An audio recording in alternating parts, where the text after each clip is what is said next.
Swami Vivekananda, B.Ed second year, course knowledge and curriculum. जीवन परिचय। स्वामी विवेकानंद 12 जनवरी सन 1863 ईस्वी की पौष संक्रांति, जब प्रकृति में संक्रांति हो रही थी, भगवान भास्कर अपनी रश्मियों की राह बदल रहे थे। इस शुभ बेला में बंगाल प्रांत के कलकत्ता के सिमलियापल्ली में प्रसिद्ध वकील विश्वनाथ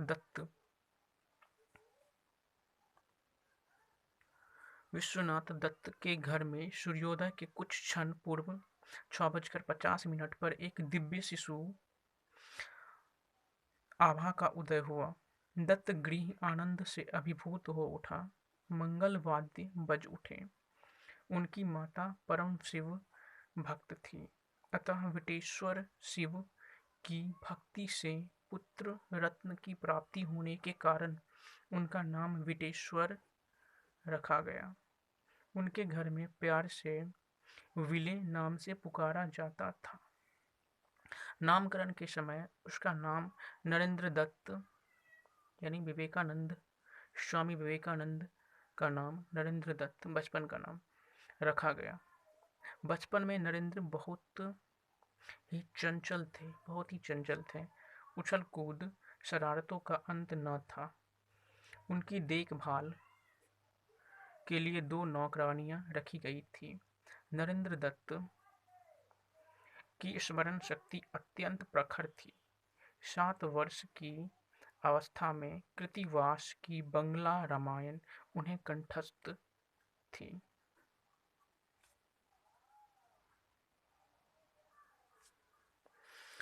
सन 1879 में प्रथम श्रेणी में प्रवेशिका उत्तीर्ण कर नरेंद्र प्रेसिडेंसी कॉलेज में प्रविष्ट हो गए, किंतु 1 वर्ष बाद वह जनरल असेंबली कॉलेज में चले गए। नरेंद्र ने अंग्रेजी तथा बंगला का अच्छा अध्ययन किया। विद्यार्थी जीवन में नरेंद्र अपने व्यक्तित्व के कारण सबके प्रिय बन गया। चरित्रहीन विद्यार्थी उनसे भयभीत रहा करते थे।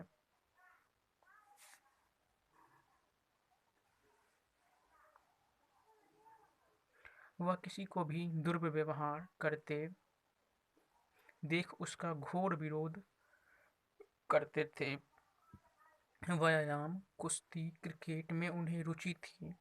विलासी छात्रों की वह कड़ी आलोचना किया करते थे। नरेंद्र का हृदय धर्म भाव से परिपूर्ण था। सत्य प्राप्ति के लाभ की इच्छा से ब्रह्म समाज में आने जाने लगे। बैचलर ऑफ आर्ट्स बीए की परीक्षा समाप्त होने पर उनके पिता ने एक धनी पिता की पुत्री के साथ नरेंद्र का विवाह निश्चित कर दिया।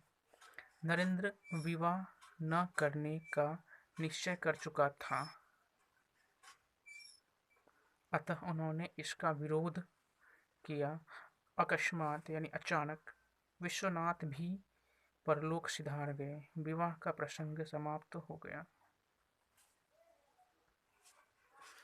विश्वनाथ जी बहुत ही धन कमाते थे, पर वह अपना कोई धन छोड़कर नहीं गए। अतः भाई बहनों एवं माँ का भरण पोषण नरेंद्रनाथ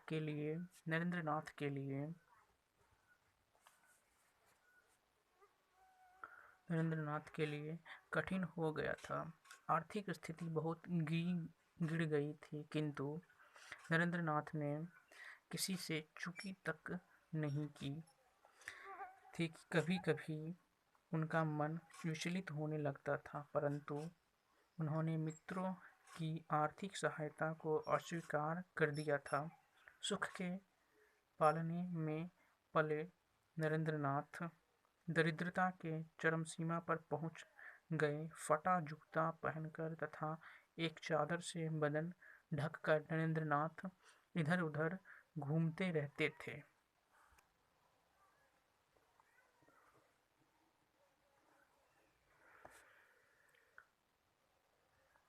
सन 1857 में नरेंद्रनाथ ने संन्यास ग्रहण कर लिया। धर्मशास्त्र, विज्ञान, इतिहास आदि विषयों की आलोचना करके नरेंद्र ने अपने मित्रों को पारंगत बना दिया। नरेंद्रनाथ के मधुर कंठ से भजन सुनकर उनके गुरु भाई हरिप्रेम में मग्न होकर नाचने लगते थे। सन 1888 ईस्वी में नरेंद्र परिव्राजक के रूप में भ्रमण के लिए निकल पड़े। काशी, अयोध्या, लखनऊ, आगरा होकर पैदल वृंदावन गए। वे जहाँ भी जाते लोग उनके तेजोमय सिर को देखकर आकृष्ट हो जाते थे। उन्होंने अकेले घूमना शुरू कर दिया। हिमालय से कन्याकुमारी तक भ्रमण करके उन्होंने प्रत्येक स्थान पर वहाँ की जनता को अपनी विद्वता, तेज और ज्ञान से प्रभावित किया। स्वामी विवेकानंद सन 1893 ईस्वी में विश्व भ्रमण पर निकल पड़े। अमेरिका में शिकागो नगर में सर्वधर्म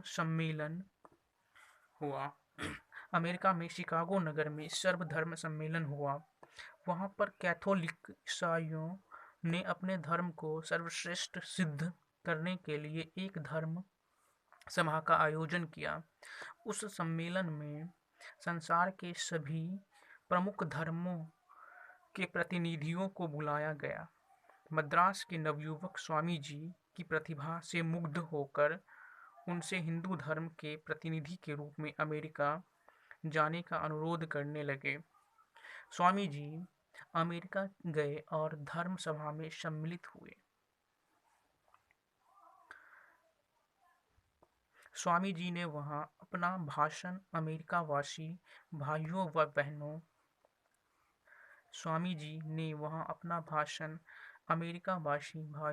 बहनों के संबोधन से प्रारंभ शुरू किया।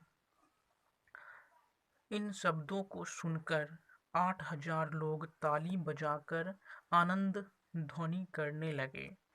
स्वामी जी के भाषण के पश्चात विश्व के नागरिकों के हृदय में प्रथम बार मानव जाति के एकत्व की अनुकृति उत्पन्न हुई। इनके भाषण में हिंदू धर्म की विजय पताका पाश्चात्य देशों में फहराने लगे। स्वामी जी के आदर्शों से प्रभावित होकर अनेक शिक्षित लोग उनके कार्य में सहायता करने के लिए सन्यासी हो गए। अर्थात स्वामी विवेकानंद के आदर्शों से प्रभावित होकर अनेक शिक्षित लोग उनके कार्य में सहायता करने के लिए सन्यासी हो गए।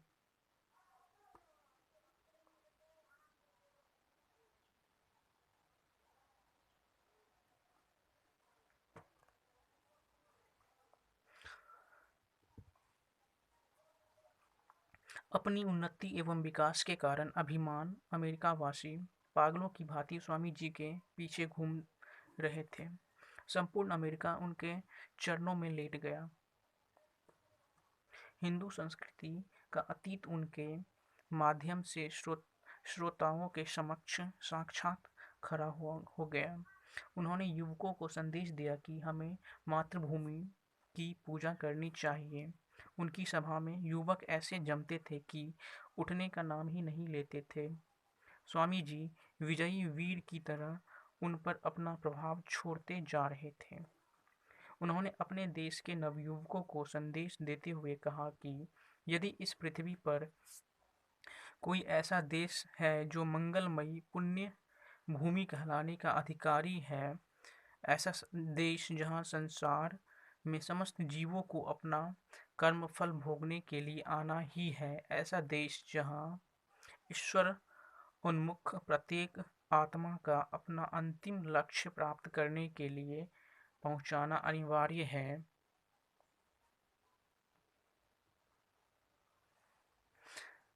ऐसा देश जहाँ संसार में समस्त जीवों को अपना कर्म फल भोगने के लिए आना ही है। ऐसा देश जहाँ ईश्वर उन्मुख प्रत्येक आत्मा का अपना अंतिम लक्ष्य प्राप्त करने के लिए पहुंचना अनिवार्य है। ऐसा देश जहाँ मानवता, ऋजुता, उदारता, शुचिता एवं शांति का चरम शिखर स्पर्श किया हो तथा इन सब से आगे बढ़कर भी जो देश अंतर्दृष्टि एवं आध्यात्मिकता का घर हो तो वह देश भारत ही है। वह 1895 में यूरोप गए। वहाँ लंदन एवं पेरिस में धर्म प्रचार हेतु व्याख्यान दिए। अत्यधिक भ्रमण एवं व्यस्तता के कारण स्वामी जी का स्वास्थ्य गिरने लगा और 4 जुलाई 1902 को उन्होंने इस नश्वर शरीर को त्याग दिया। स्वामी विवेकानंद का मृत्यु 4 जुलाई 1902।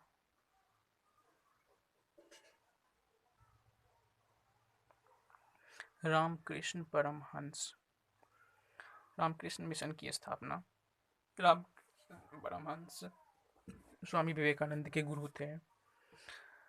रामकृष्ण मिशन की स्थापना। स्वामी विवेकानंद ने रामकृष्ण मिशन की स्थापना 1 मई सन 1897 में की थी।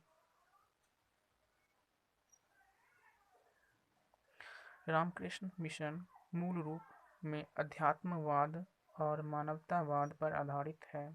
इसमें प्रमुख 3 कार्य हैं। गरीबों की हर प्रकार से सहायता, वेदांत और स्वामी रामकृष्ण की शिक्षाओं का प्रभावशाली ढंग से प्रचार तथा अंतिम है जन कल्याण के लिए शिक्षा की व्यवस्था। रामकृष्ण मिशन द्वारा लोक मंगल के लिए शिक्षा व्यवस्था स्वामी विवेकानंद के शिक्षा संबंधी विचारों से बहुत प्रभावित है। रामकृष्ण मिशन ब्रह्म समाज और आर्य समाज की तरह कोई हिंदुत्व का विशेष पंथ नहीं है और न ही कोई संप्रदाय है। यह एक संघ है।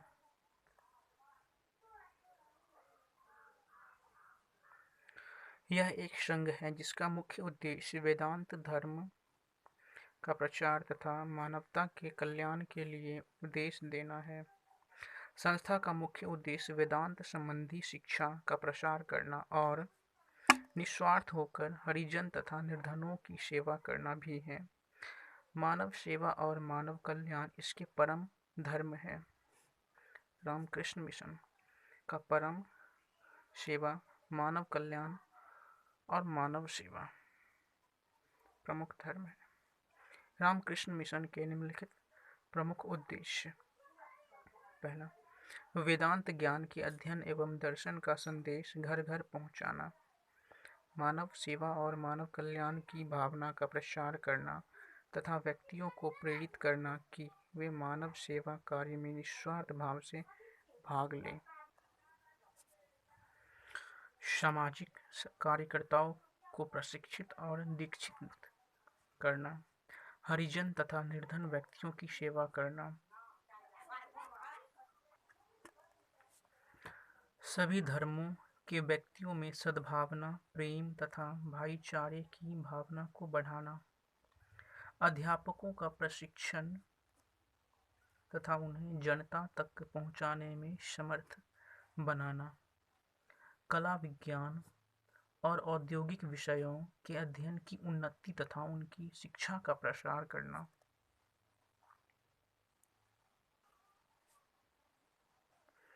विद्यालयों, कॉलेजों, अनाथालयों, कारखानों, प्रयोगशालाओं तथा अस्पतालों आदि की स्थापना, उनका संचालन तथा उनकी सहायता करना।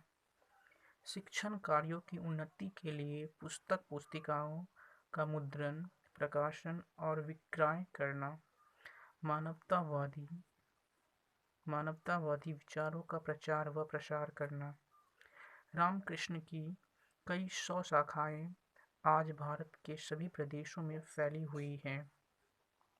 वे वेदांत की शिक्षा के साथ ही स्कूल, कॉलेज, अस्पताल आदि चलाती है। भारत के अतिरिक्त Verma Sri Lanka, Fiji, Mauritius, America, दक्षिण अमेरिका, इंग्लैंड और फ्रांस में भी रामकृष्ण मिशन की शाखाएं वेदांत के प्रसार तथा विश्व कल्याण का कार्य कर रही है। ये था स्वामी विवेकानंद फर्स्ट पार्ट। अब सेकंड पार्ट में स्वामी विवेकानंद वेदांत स्वामी जी यहाँ से स्टार्ट करेंगे।